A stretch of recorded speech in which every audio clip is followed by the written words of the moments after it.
At least once, you have likely felt this.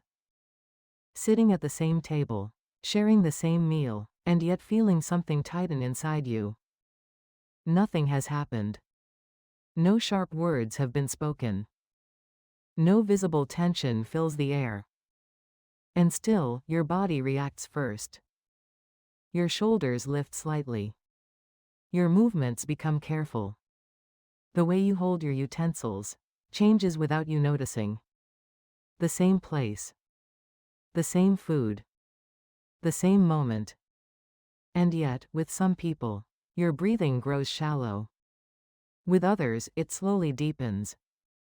There are people with whom time feels compressed, as if the meal must be finished quickly, even when there is no reason to rush. And there are people with whom time gently loosens, each bite creating a little more space inside the chest. Why does this happen? Because a table is never just a place to eat. It is a quiet mirror, reflecting how a person moves through the world, how they relate to others, and how they treat time itself. Words can be chosen carefully. Expressions can be managed.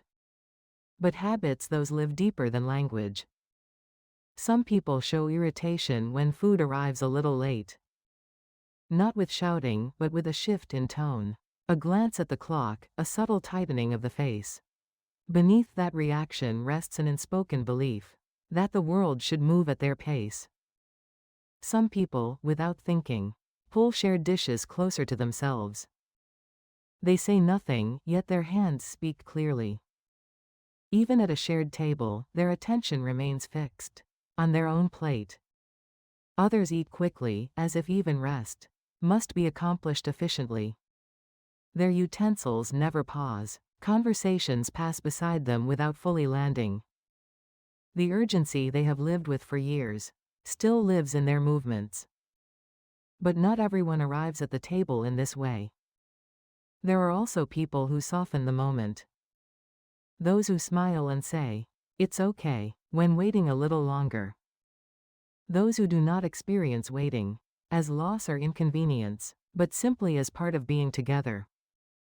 Those who notice when something looks especially good and offer it without hesitation.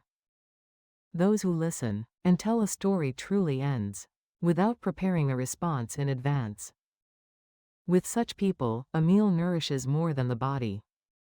It is not the flavor of the food that lingers afterward, but the feeling of ease that settles quietly inside. We may never fully know another person.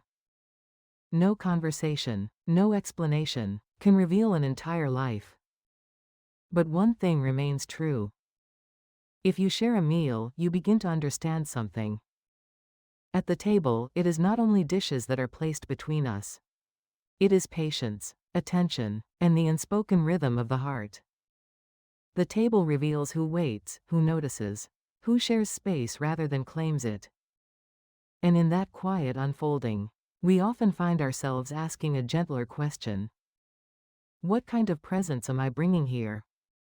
Am I rushing, even when there is no need? Am I creating ease or quiet tension?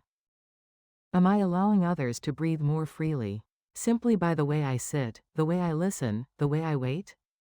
This question is not meant to judge anyone else. It is an invitation to observe ourselves with honesty. Someday, I hope to be remembered like this. Not for an extraordinary meal or remarkable conversation, but for the simple feeling that sharing that table felt calm. That time slowed down without effort. That being there together felt natural. If, at the table, we can place our hearts gently before the food, perhaps that is enough.